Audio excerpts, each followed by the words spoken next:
You're listening to Season 10 of Mobile Suit Breakdown, a weekly podcast covering the entirety of sci-fi mega franchise Mobile Suit Gundam, from 1979 to today.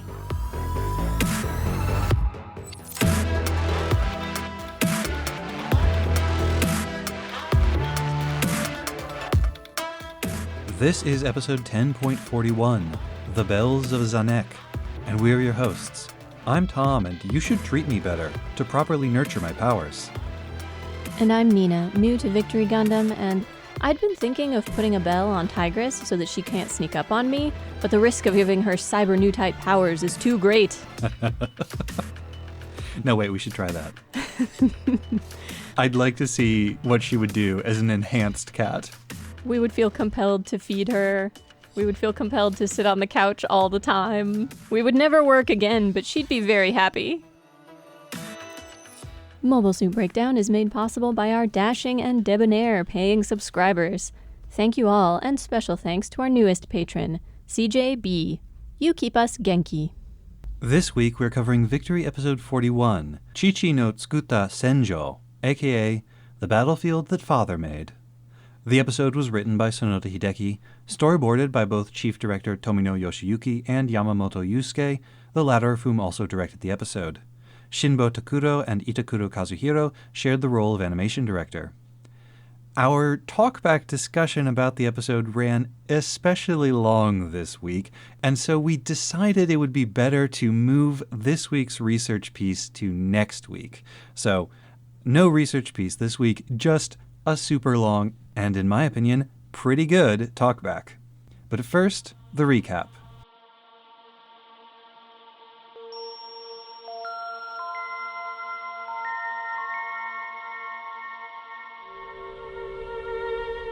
The Lean Horse Jr. and White Ark depart Casarelia under orders to return to the Highland Solar Battery. Zanskar's forces, concentrated near Earth, force Uso and the rest to fight their way through. Declining to wear a normal suit, Marbet tries to project confidence, but the battle is a hard one. The new suit that bombarded Largain, the Zanek, is there with its monstrously powerful gun, but Uso gets creative with the V2's particle wings, using them to shield the other pilots, then tumbling over to project the wings forward like a beam weapon. Two new Shrikes, Milera and Franny, fight alongside them, and enjoy teasing Uso for the stiff, formal way he talks to them. Back on the ship, from a small window, Uso looks out at Highland on their approach, and is surprised by the number of ships assembled there, clustered among the struts on the underside of the solar panels to avoid detection. They dock with the Mixed Fleet's flagship, the Jeanne d'Arc, where, drifting down a hallway, Uso is shocked to be reunited with his father. Hangurg has been traveling through the Earth sphere, trying to convince individual Federation ships to join the Ligue Militaire's cause. Their tearful reunion, and their shared grief over Mira's death, is interrupted by the arrival of the other kids and a Federation soldier who addresses Hangurg as Jin Jahannam, and summons him to a meeting with Federation General Mubarak and the senior crew of the Lean Horse Jr. A Zanskar force followed them from a distance, and now believes the Lean Horse Jr. to be cornered at Highland. One of the Zanskar ships, commanded by Pipiniden, will take a portion of the fleet to pursue the white mobile suit and seek to wipe out the opposing fleet. Among the Zanskar ships that will stay behind, one is commanded by none other than Tassilo Wago, reinstated after his execution was interrupted and he managed to escape. And the Zanek pilot, another back-from-the-dead Bespa officer, Farah Griffin. Back on the Jeanne d'Arc, Uso, Odello, and Tomasz are summoned to the officers' meeting to confirm that they want to enlist, and to introduce them to the other pilots. Most of the murmuring crowd of Federation pilots are skeptical of these kids, especially purported new type Uso. But like a proud grandfather, Gomez asks Uso his kill count, and the tenor of the crowd's comments changes to awe when Uso bashfully replies, 10 or 15. Returning to the business at hand, Hangurg presents information from the Ligue Militaire's intelligence network on Bespa's latest weapon, the Angel Halo. Still under construction, not much is known about the Angel Halo, except that it will be massive in scale and controlled by a Psychomu system. Regardless of its full specs and abilities, the Angel Halo cannot bode well for them, and this fleet's goal is to capture or destroy it. But before they can do that, they must fend off the incoming Vespa attack. Lupe Shino, leading the Vespa mobile suits, is unpleasantly surprised by the size of the combined fleet, but adapts quickly, targeting the flagship with the goal of beheading enemy command. Uso charges in, and through the windows of the Jeanne d'Arc's bridge, Hangerg sees his son fight for the first time. It was one thing to hear about Uso's exploits and ability, but it is quite another to see it firsthand, and the battle has only just begun.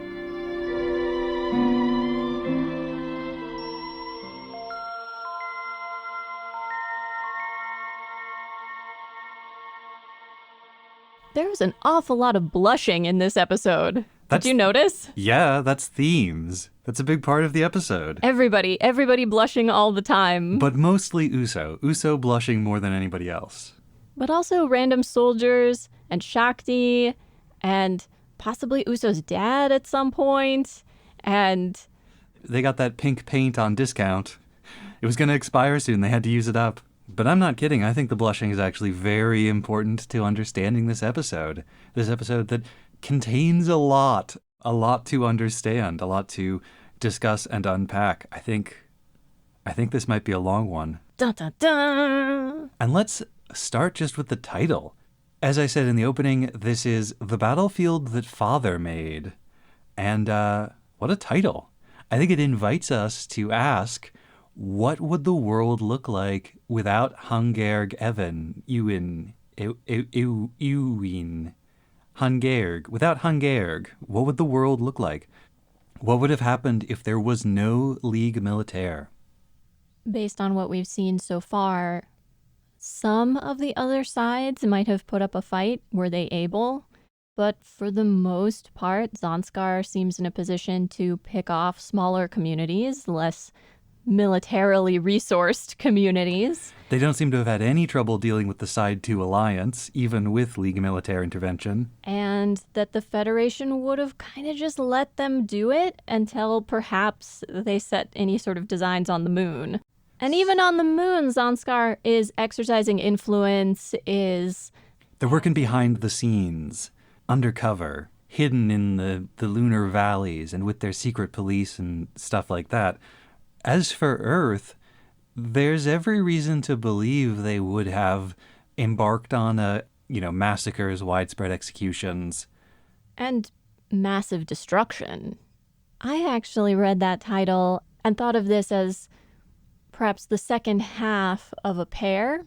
Uso's father set the stage, Uso's father set the battlefield, Uso's mother provided the pieces. Uso's mother provided the weapon. Mother's Gundam being Mother's the Gundam other title I think you're and referencing. Father's Battlefield. Mm-hmm. In a way, father, and this is very classic, patriarchic, but father goes out into the world and mother prepares you for it. Mother builds you the suit of armor and father introduces you to the world of labor and love and all the other things that we have to do out in the world to be people. Being in society outside the home and in the wider world versus the home and the near community. This also makes Hangerg's line about, I didn't raise you to be the Victory pilot. I'm not brave or smart enough for that. That was all your mom. But exactly, Mira Miguel clearly did. Mm-hmm. Uso always thought Jin Jahanam might be his dad. Jin Jahanam lives in everyone's hearts. There are a million Jin Jahanams. There are Jin Jahanams everywhere for those with eyes to see and ears to hear. I think that's actually super important. We'll talk about leadership as it's expressed on the different factions later on, I think. The dynamics of the parent-child relationship, though, and parallel relationships that I think we're meant to look at compared to Uso's relationship with his father crop up in this episode. Mm-hmm. The apparent tenderness that Karlman elicits in Jin Jahanam and in Gomez when Shakti brings him onto the bridge. Well, he's a very valuable and fragile piece of equipment. But he's also just a cute baby, right? They're reacting to cute baby. Mm-hmm. Well, in the extended family metaphor of the Ligue Militaire, they're grandparents. Grandparents love a little cute baby. And now Carlman occupies this kind of funny position where he is both the youngest member of this extended family, of this community, but he's also helping in his way. And it's not something that puts him in any more danger than he would be just being on the ship.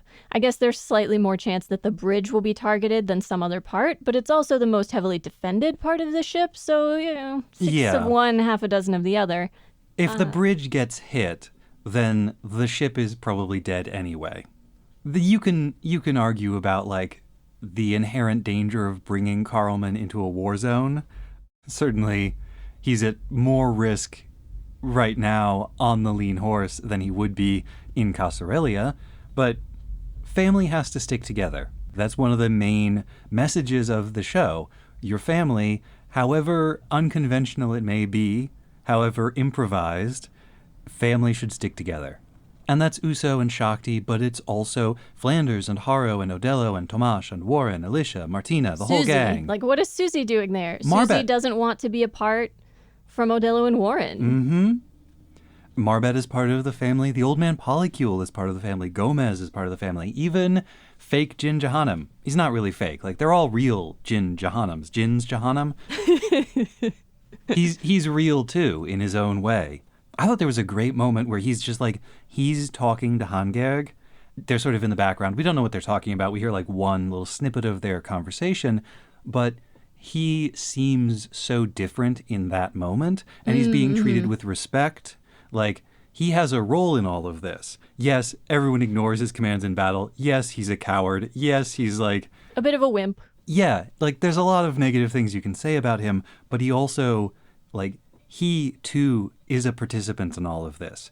He, too, has to be courageous to be here. Right. It's hard to imagine any self-interested or bad reason for someone to join the Ligue Militaire. Yes. Yeah. I was thinking about that with him a lot in this episode and in the last couple of episodes, because they've done a great job of priming us for this introduction of Hangerg by reminding us of the other Jin Jahanam's like characteristics and character flaws. And if he were actually in charge, if anyone listened to his orders, then he would be a very different character. Then he would be an active threat to everybody around him because his orders are terrible. But no one listens. So he's just like, he is a part of the crew and he is pitching in his own way. And like, there is actually something super heroic, not super heroic like with capes and underwear worn outside of the tights, but very heroic in willing to draw all of the fire. Like, right. Being willing to put himself out there publicly as ostensibly the leader of the Ligue Militaire, which paints a target on him. Mm-hmm. But I want to return to the idea of parents, parenthood. You know, on the one hand, we get this sort of like dad moment from Hangerg when he adjusts Uso's cap and is like, you're going to ruin your cap wearing it like that. But on the other hand, what has come up with both Mira and with Hangerg is this idea that because of their son's talents and abilities, it would be selfish for them to try to confine him to the role of their son. And the opposite side of this idea we get from Uso's perspective, where he's realizing how different his father is in this scenario. And that now he has this dual relationship with his father of, yes, they are father and son, but they're also commander and soldier, commander and resource to be used. And that he's probably never going to know exactly which of these things is more influential in his father's decisions.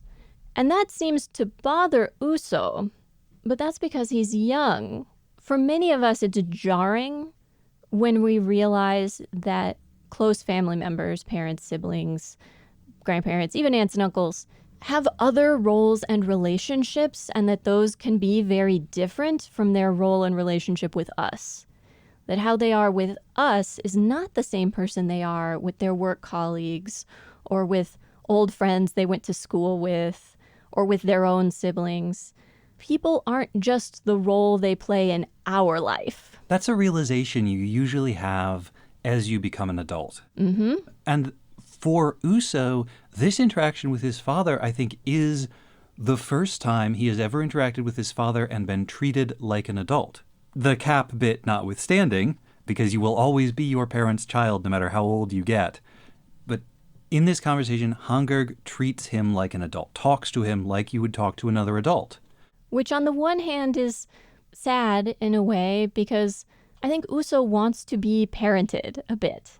Well, I don't recall any blushing in the scenes of his conversations with his father, but to me, the blushing symbolizes conflicted feelings, positive and negative at the same time. And that was my impression of Uso's feelings during these conversations with his father. He wants to be parented and protected. He kind of wants somebody to guard him and, tend him in the way a parent tends a child. But he also likes being treated as an adult with his own agency and like freedom of action. He likes being given responsibility and treated with respect. Uso may not be blushing in that conversation, but he is holding back tears. Both of them are struggling to hold back tears. And I think that does get to that sense of conflicted emotions. Both of them, they're talking about something very sad, very emotional, the death of Uso's mother and Hangirg's wife, who he probably loved very much. There is one moment, his eyes are shaking throughout the whole time in that animation shorthand for emotion, and at one point he does blink away tears, Uso more visibly crying, but because they are now both adult men interacting with each other, rather than being able to give in to those feelings, they have to master them. And that is sad, but it's also the way things are between them now. But they also embrace, and Hangirg, well, we can argue about sort of the broader parenting implications of various things he's done, does two things that I think are very good parenting and very important. He apologizes to Uso for having been away so long and having left Uso and his mother, without him personally to look after them. And he assures Uso that he did right in burying his mother in Casarelia. And he apologizes that he had to do that he had to do it on his own. And because Uso is in this sort of intermediary stage between childhood and adulthood, it's important that he gets some of that reassurance, I think. It's important that it's not on him to have everything figured out on himself, and he shouldn't blame himself for the outcome of these huge situations that he didn't, cause. And at the same time, to be reassured that in taking action, he's doing the right thing. But here's a different view. When Hangirg and Mira say, oh, Uso is more than our child, is that a way for them to mollify their own guilty feelings over having abandoned their parental duties in order to take part in this war? It seems more like a way to assuage guilty feelings about his involvement in the war and the fact that they are not trying to prevent it in any way.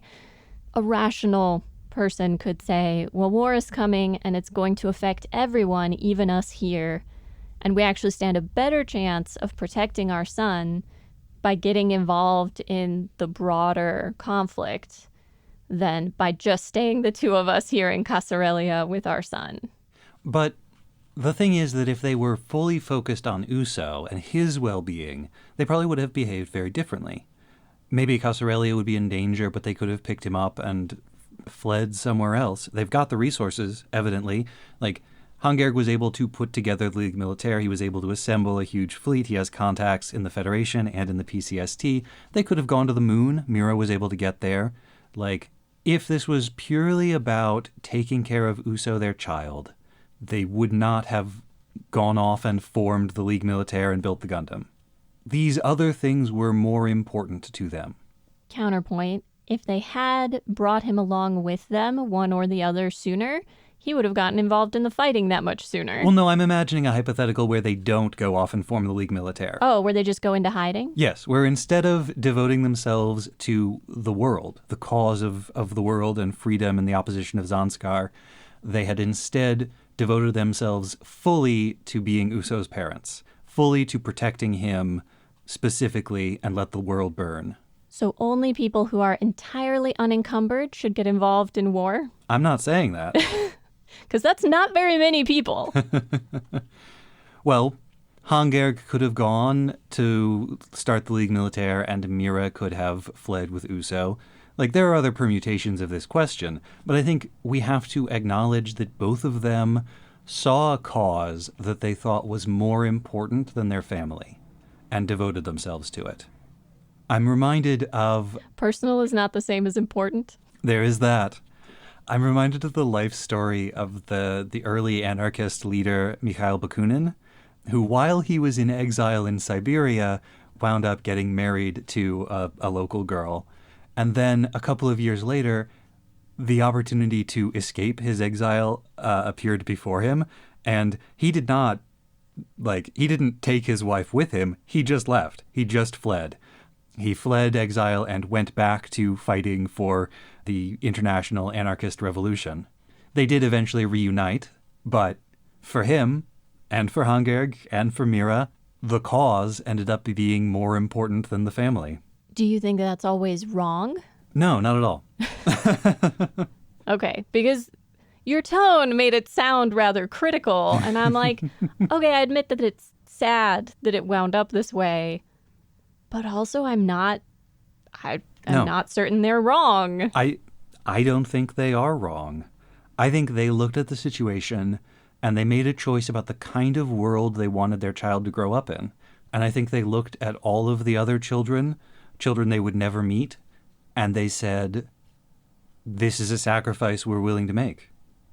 It was a sacrifice they made for themselves, it was the sacrifice they made for each other, and it was a sacrifice they made for Uso. Both in the sense of, like, for his sake, but also without really consulting him, they made him make the sacrifice. And, like, I think they made the right call. Personally, I think they did the right thing. But I do have to recognize that they prioritized the cause over their family. Sometimes you got to do that. In a way, it seems as though their parenting style and the way they parented Uso before all of this happened was preparation for it. He was clearly brought up very independent and self-sufficient and self-reliant. Mm-hmm. Super unclear whether they had other adult neighbors who, in theory, were going to be keeping an eye on Uso, sort of an extended community family that was going to provide some adult supervision and support, and that just like fell through as the war got worse. And even if they had stayed with Uso, even if they had done everything possible to protect him, there's no guarantee that that would have worked. Like, look at Odello and Warren and Susie. Their parents stayed with them, and their parents died, and they wound up orphans. The same thing could have happened to Uso. We can't know.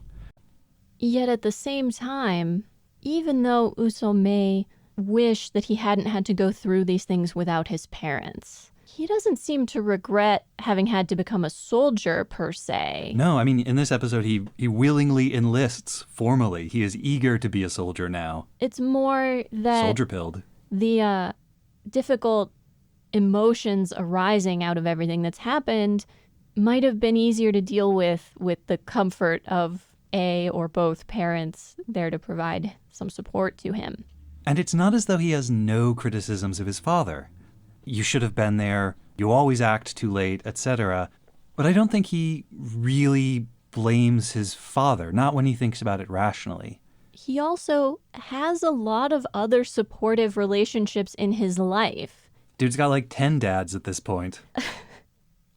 I was particularly struck by the proud parent energy of Gomez asking Uso to recount, how many kills have you made, Uso? Right? Actually, side note on surrogate dads, do you remember back in episode 31 when Oliver died, Uso inherited the leg part of Oliver's V2? Yep. And at the time, Uso was like, these legs will be a precious memento of Oliver. And I speculated, does this mean Uso is going to stop using the legs of his Gundam as a projectile? And you know what? He did. He has not used that attack since then. And I thought of this in this episode because he does that like flipping over and shooting people with his wings trick. Like, they've given him the wings so that he can still do weird, creative stuff with his Gundam, even though he can no longer shoot his legs at people. I think that's a neat touch. But this idea of the Ligue Militaire as, like, everybody in it is committed to the cause. That's why you can have 100 Jins Jahanam. If Hangerg had died 20 episodes ago, it would have changed nothing. Everybody in the League is committed to this fight independently. So when Zanskar talks about, like, oh, if we kill the Federation brass who have decided to side with the Ligue Militaire, then the Federation will stop helping them. Because in the Federation, because of the institutional way that it handles leadership, if the people, the specific individuals who have risen to high rank and decided to throw their weight behind the Ligue Militaire, if they are removed, then the Federation will shift course. Because the thoughts and feelings of all this mass of Federation soldiers, it doesn't really matter. Not to the Federation. Though I have some questions about how exactly the Federation is structured, given that... I have been saying that since First Gundam. But... I know.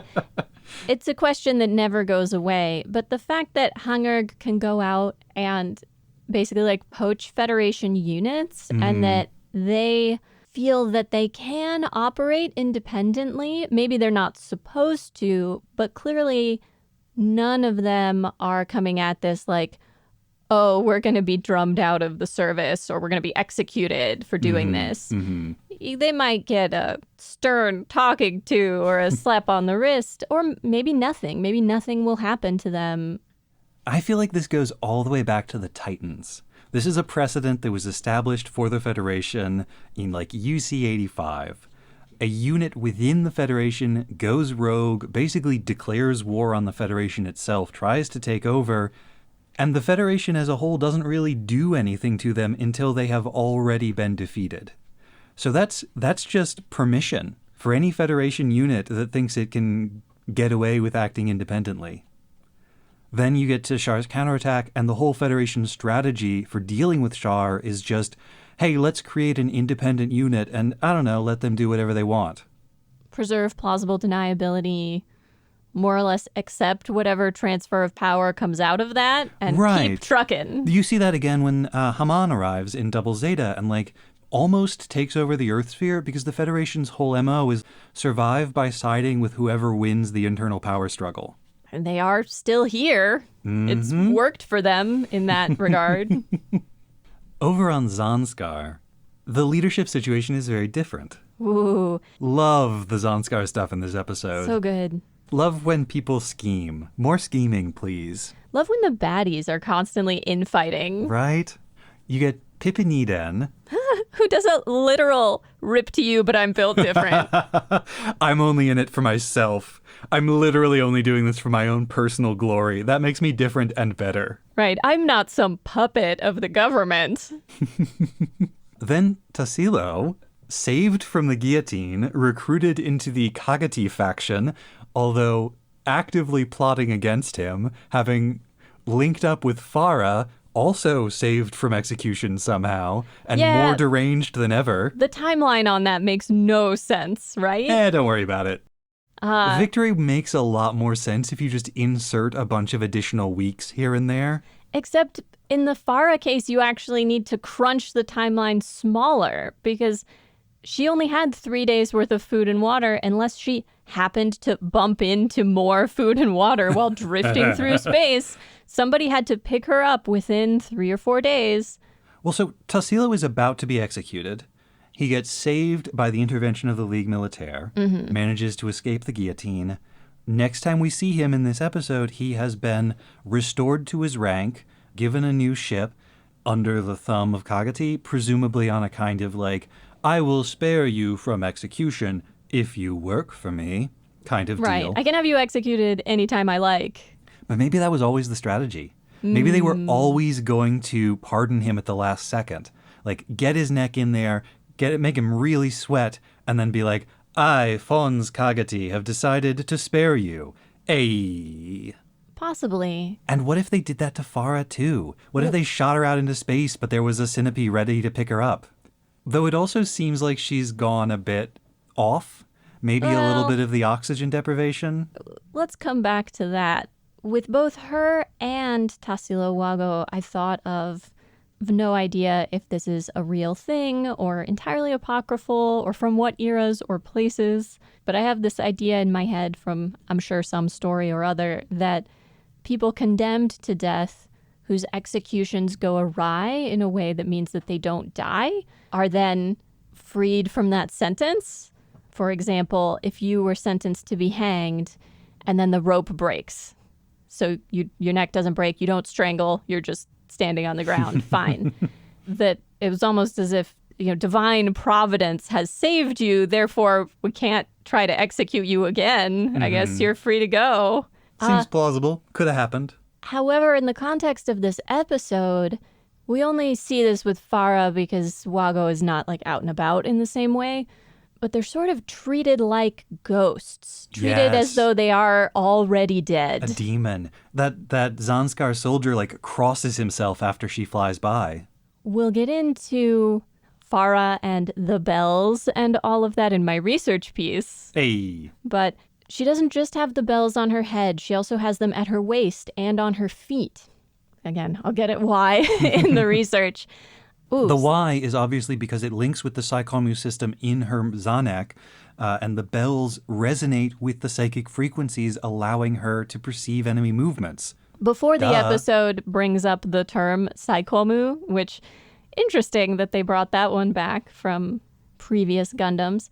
But when she describes the bells linking with the frequency, letting me sense the enemy's form in my thoughts, I was like, so it gives you new type abilities, like some sort of cyber enhancement that makes you a new type. I mean, when I say she seems a little, off, that is cyber new type stuff. Shorthand for she's been enhanced a little bit too much, like Kiara or Mashima at the end of Double Zeta. Well, she's already dead, so what difference does it make? Yeah.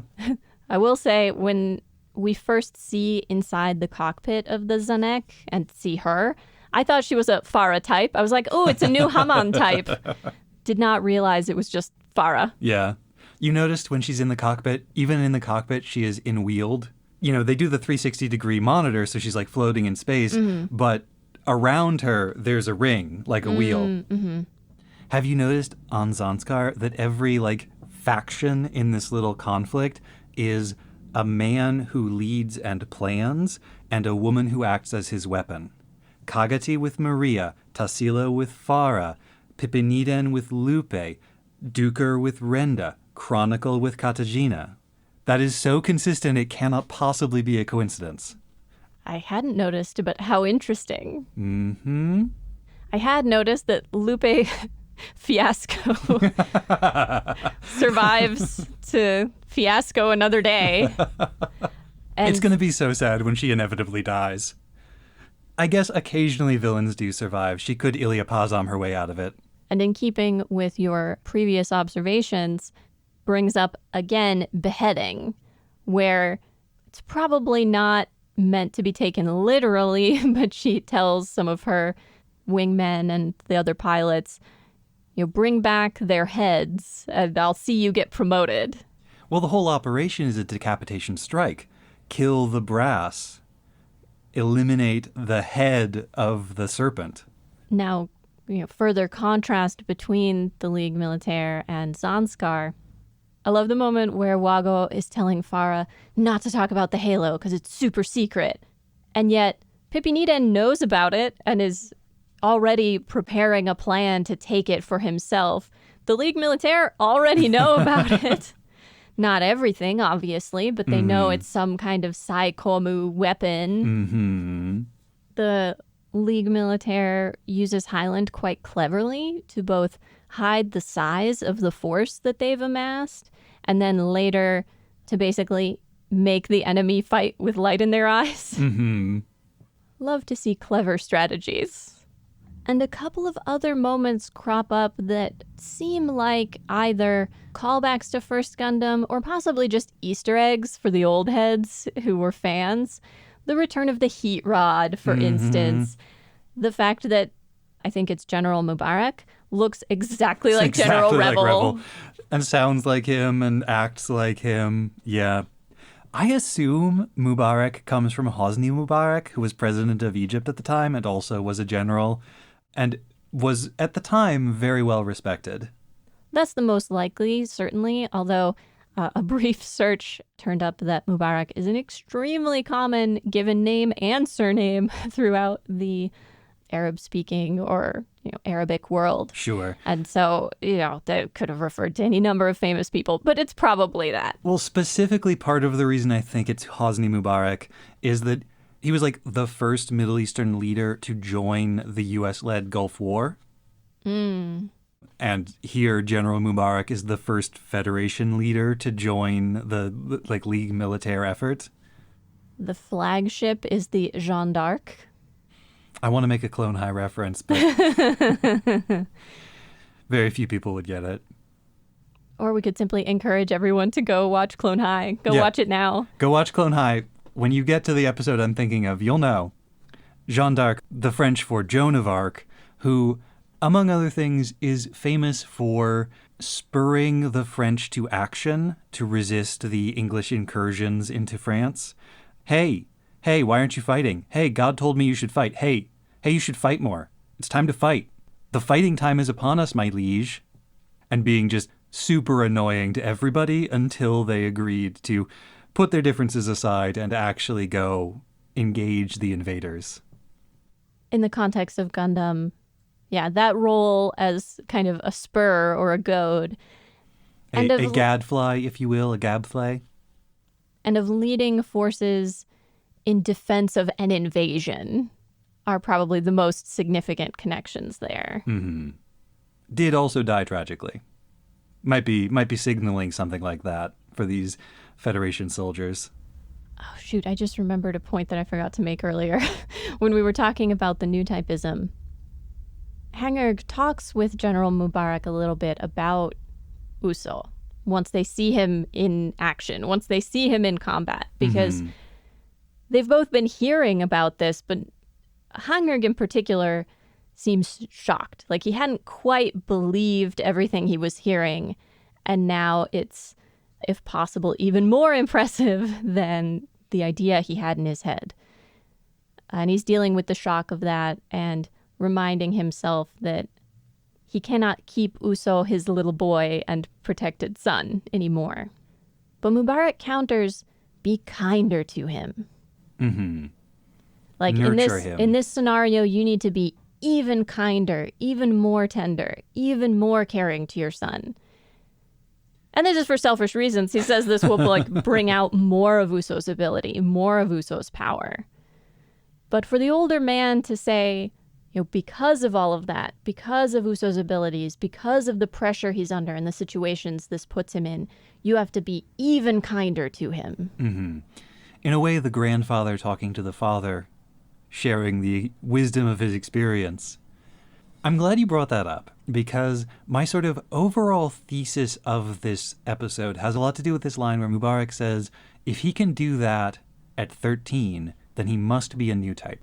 So many comments about new types. But what Mubarak is saying is that a person who can do adult things while still a child is a new type. And for Uso, this is an episode about straddling the line between being a child and being an adult. And specifically, it is about the conflict between how you perceive yourself and how you are perceived by others. Throughout most of this episode, Uso feels like an adult, but is treated like a child, except when he talks to his dad and feels like a child, but is treated like an adult. And those moments where he blushes, I think, are the moments where he is feeling that conflict the most keenly. He is feeling adult feelings and being perceived as a child. When he cries, it's the other way around. I saw the blushing as more of an example of conflicted feelings. I think we finally have to delve into the somewhat unpleasant part of the conversation, talking about the new Shrikes and their teasing of Uso. Mm-hmm. He likes the attention from these pretty girls. He, on some level, likes that they tease him, Mm-hmm. and then on some level doesn't like it. It's both gratifying in a sense of sort of friendship and camaraderie, and annoying because it is inflected with them treating him like this child. Mm-hmm. They recognize his skills and abilities, and they fight alongside him as equals. But in conversation, it's very much like, we're older than you, kid. And so it's, pleasure and pain. It's sweet and bitter. Mm-hmm. But I think a lot of that comes from Uso kind of wanting them to treat him as an adult. But they're not. They're treating him as a child. They're teasing him like a little brother. They're treating him like a 13-year-old, and he would like to be treated like an equal. And he would perhaps like to have the emotional control and conversational ability of an adult. Mm-hmm. He would like perhaps to not get so flustered when they tease him, to be able to verbally spar with them. To navigate conversations the way he navigates battlefields. To be less straight-laced as they tease him about being. But he doesn't have that yet. Mm-hmm. And apparently new typism doesn't give you that. Only life experience can give you that. Uso and the attention of older women has been a recurring theme throughout the show. So we should address how this plays into that overall. Through most of these interactions, I found it all perfectly normal and unobjectionable. The teasing him about, oh, which one of us is the beautiful lady then? Mm-hmm. And the accompanying poses of their mobile suits on either side of the Victory, sort of leaning with one hand on hip, like, well, we're waiting for an answer. Mm-hmm. But then when they both close in on him in person, and it's not even just like they've put their arms around his shoulders or they've linked arms with him, but one of them very obviously like pushing her breasts into his face, like over and over again. I don't think she's I don't think she's doing that intentionally. Okay. Yes, the animation does draw attention to that. I think there's a lot of layers to that. On the sort of first level, they don't start teasing him in a flirtatious way until he flirts with them. He calls them pretty first. Mm-hmm. Initially, they're just like talking to him about the battle and like teasing him a little bit pilot to pilot. Then he says, oh, a pretty lady. And that's when they're like, oh, 13-year-old boy, you want to flirt with us? Like, it's ridiculous. And they start teasing him because he broached the flirting subject. And perhaps, depending on one's read on it, could be harmless or could be rather mean-spirited. Like, it's not uncommon for a young pubescent teen to want to flirt with people who are older than them. And as the older person, if you then embarrass them over it, that can be kind of mean. True. However, I agree. Yeah. Then when they're hugging him later on, continuing to tease him as they're drifting through the hangar, there are only so many ways for a 19 or 20-year-old woman to hug a 13-year-old boy, and most of them are going to end up with his face pressed into her chest. That's just how the relative sizes of their bodies work. Now, the show bringing attention to it is interesting. Obviously, that was an intentional choice. They wanted the audience to see that. And that could be for a couple of different reasons. Now, I don't think we're supposed to see this scene from the perspective of the older women. Oh, it's more Uso's hyper-awareness of their bodies? Uso's hyper-awareness of their bodies. That's why he's blushing as it's happening. We're aware of it because Uso is very aware of it. And they're teasing him because they kind of know that. Mm-hmm. They don't have that same sensitivity to it that he does just because of the age difference. And I should note, this character animation is classic Tomino storyboarding. And guess who storyboarded this episode? Yokitani Minoru, a.k.a. Tomino Yoshiyuki. Yeah, so that's my read on it. I think it's about Uso's feelings in the moment. Uso's perception, as you said, his hyper-awareness of their bodies. It's interesting then that this incident is viewed by the other kids, but specifically the other girls. Carlman is there too, but as a baby, Carlman is genderless. It's all the girls. Fascinating, then, that Shakti is like, oh, did Uso do something wrong? And Uso is the one who points out, oh, that's just how girls flirt or tease or whatever. Which makes Shakti blush. Oh, maybe Shakti's feelings for Uso are not entirely sisterly. Maybe Shakti would like to be viewed as a pretty girl who flirts and bullies him. So she has clearly begun to reassess her own pretty obviously long-standing jealousy around Uso as having a dimension beyond sort of a possessiveness or protectiveness of like friendship and having known each other since they were young children. But it also demonstrates that in some ways Uso is older than Shakti now. That even though she has also taken on a lot of adult roles and responsibilities, hers are with children and his are with other adults. And so socially, he's older than she is now. Disagree. Oh, okay. I agree with all of the evidence you've assembled, but I think your conclusion is off base. Because what Shakti has done, as Uso has rushed into the role of soldier, into the role of adult man who goes out and does job in field, Shakti has rushed into the role of motherhood. Call back to some of your research from early this season. To become a mother is to give up being a woman, to give up the flirtations, to give up the romance. She effectively bypasses the maiden stage entirely. Right. Jumps straight to mother. Right. So she's not younger than him. She's just taken a path that has involved skipping over this period of young adult flirtation and romance. She's doing a speed run of life and has done the exploit where you skip over being a teenager and doesn't feel great about that.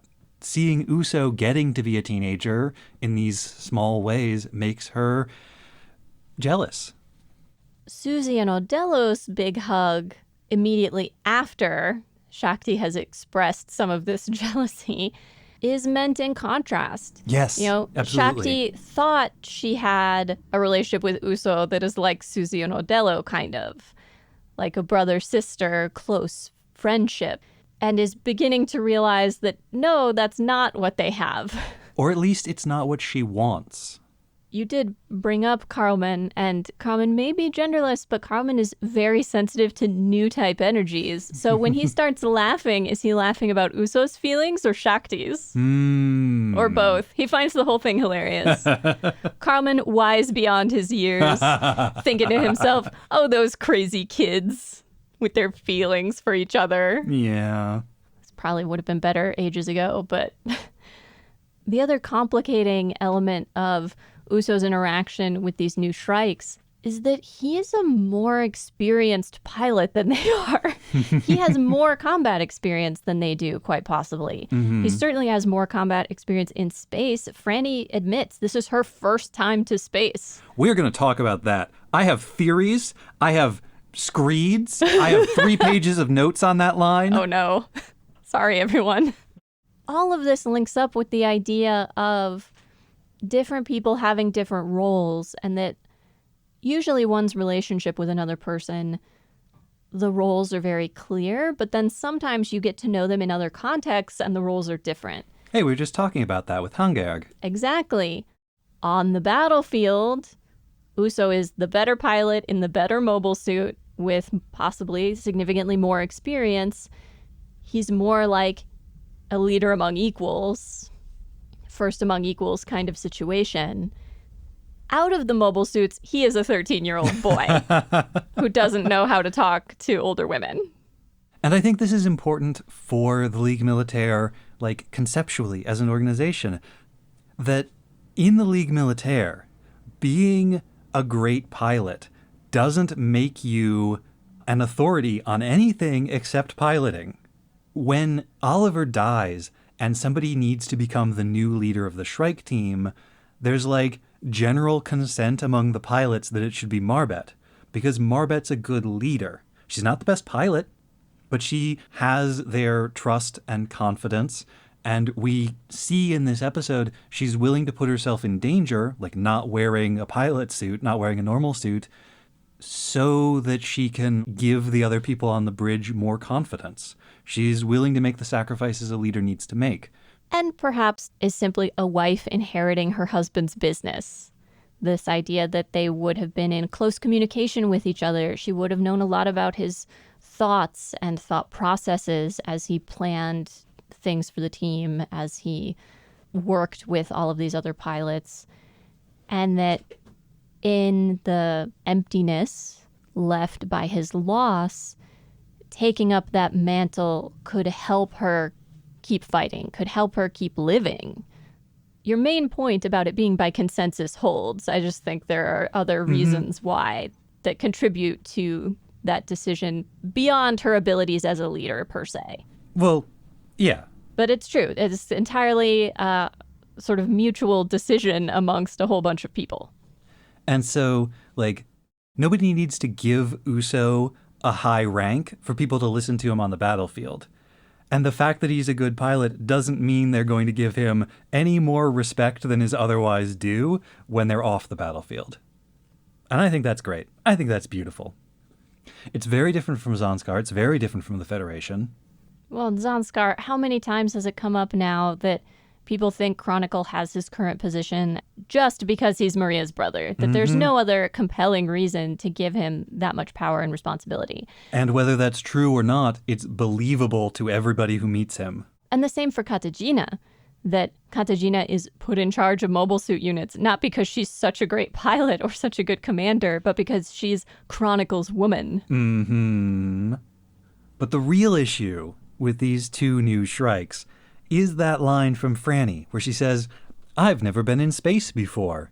I did not try to parse it in Japanese. Did you? Is that actually what she says? Oh, no. And if we go too deep into that, it might turn out that that's not what she said, and that would undermine my whole point. So let's not even think about it. All right. Let's not even consider the possibility. I didn't even bring it up. Because in episode 31, again, after Oliver's death, when Marbet is being appointed the new leader of the Shrike team, we see a pan across the pilots in the locker room. And there is a woman in that scene who looks exactly like Franny. Twin sister. Well, hang on. Hang on. You're getting ahead of me. That scene took place in space. So, we have to assume that there are two of them. Are they twins? Possibly. Both women are redheads. They look basically identical. This is important. Now, you may think that it's implausible to have two identical women on the same combat team, but it's worse. I'm going to give you an opportunity. You can tap out now, or you can keep going and see how deep this rabbit hole goes. Oh, now I have to know. All right. Among the 10 members of the Shrike team, the 10 main members, and this is including both Franny and unnamed identical Franny 2, if you will. These are the women we've met so far. There are 4 of them with that carrot orange hair. Kate, Franny, Helen, unnamed Franny 2. There are also 2 more, Junko and Mahalia, who have darker red hair, the auburn hair. Reddish brown. The global incidence of red hair today is only about 2% of the population. There's no reason to assume that the percentage of redheads in the global population would increase in the future, especially not to the 60% that we're seeing in the Shrike team. Redheads have fiery natures. They are more likely to become pilots. They're also more likely to die. In First Gundam, the mortality rate for redheads was 100%. In Zeta and Double Zeta, again, the redhead mortality rate was extremely high. The only redheaded survivors were Bicha, Mineva Zabi, and Mineva Zabi's body double, and Kithron. Possibly Purutu, depending on whether you accept the obvious evidence in front of your eyes that she just got very sleepy and took a nap on the bridge, when the mainstream media wants you to believe that she somehow died from new type exhaustion. Tomino has some noted preferences, and they do say kill your darlings. Yes, it's possible that the prevalence of redheads in the Universal Century is solely because Tomino likes redheads. But we're looking for a diegetic reason here. We're looking for a reason that makes sense within the world of the show. Are we prepared to accept that there's just some godlike creator out there who can say, I want more redheads, and more redheads appear? No, that is not the case. There is no God in the Universal Century. If there were, everything would be different. Now, is it possible that Oliver simply really likes redheads and chose to recruit redheads for his unit? No, because Oliver is a serious commander who wants to win the war. He is taking the best he can get, and they just happen to be redheads. That also wouldn't explain any of the stuff from before. You brought up earlier in the Universal Century. What does Oliver have to do with any of that? Well, Oliver is a time traveler, but that's a different matter. Now, the only conclusion we can reach is that the Puru New Type Production Program, which produced LPO Puru and Puru 2, and probably also Minevazabi's doppelganger because they look suspiciously alike, a program that I believe was in fact started to create body doubles for Minevazabi to keep her safe, must have continued after Glemitoto's death, resulting in the birth of so many red-headed babies in the UC 80s and 90s and perhaps afterwards that it permanently altered the demographics of the Universal Century. I am imagining this program existing for so long that nobody remembers why they do it anymore. Right? The funding comes from some sort of trust fund set up by the Zabis many, many, many decades ago. Or some government department and nobody looks at the budget that closely. It's right. I mean, what's $1 billion for a redheaded cloning program to the Federation? The $1 billion a year is an accounting error for them. The technicians who work there don't even know what it's for. They're like, why do we do this again? I mean, it's basically permanent employment. Why would they complain? It's like the data center under Uso's house. There's just cloning facilities all over the Universal Century's world producing more redheads. But you know what the key to all of this was? The key that unlocked this huge conspiracy? What? Her name. Because it's not just Franny, it's Francesca O'Hare. Why else would they draw attention to her hair? Nina.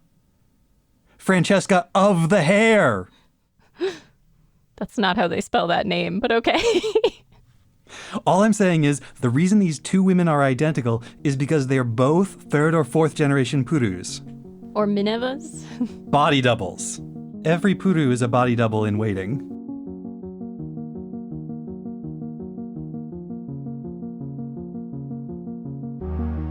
Next time on episode 10.42, Hearing Without Hearing, we research and discuss Victory Gundam episode 42 and Hardcore Goth. Playing dress up. They got both kinds of bells, tempting and scary. Strange women. It's dangerous to go alone. Take Haro. A mediocre enemy. Triangulating the enemy position. Shield-chan rides again. Losing one's head. Lost in space. Oh, never mind. Love suicide. And an episode of all time. Please listen to it. Magnificent. Still don't have a wrong Gundam opinion. All right. I have not had a wrong opinion in years. It's become a real struggle to try to have wrong opinions. Right? On purpose. I was going off of my old backlog of wrong opinions from before I became so right, but I've exhausted them. It's a burden I bear. I like to think that I bear it with a certain quiet dignity.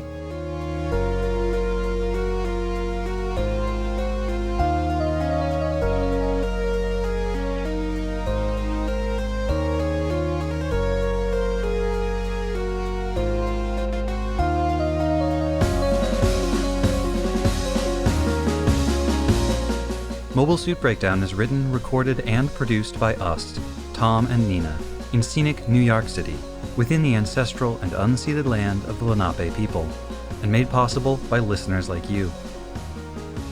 The opening track is Wasp by Misha Dioxin.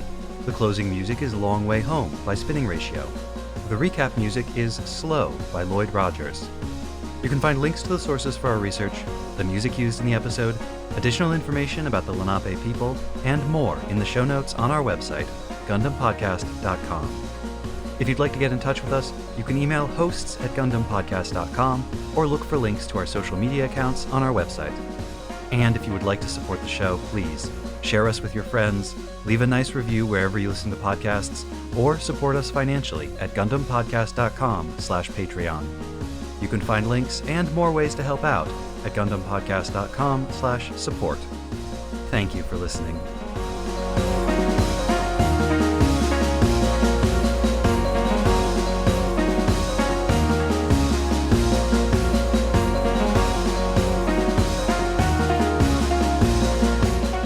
Both women are redheads.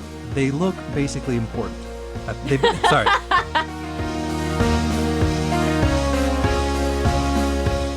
I sort of think of the one as one task with many, many subparts.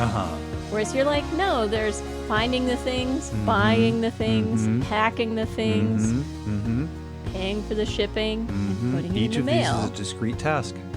Here's the thing, if it can't be done in one session, it's not one task for me. Interesting.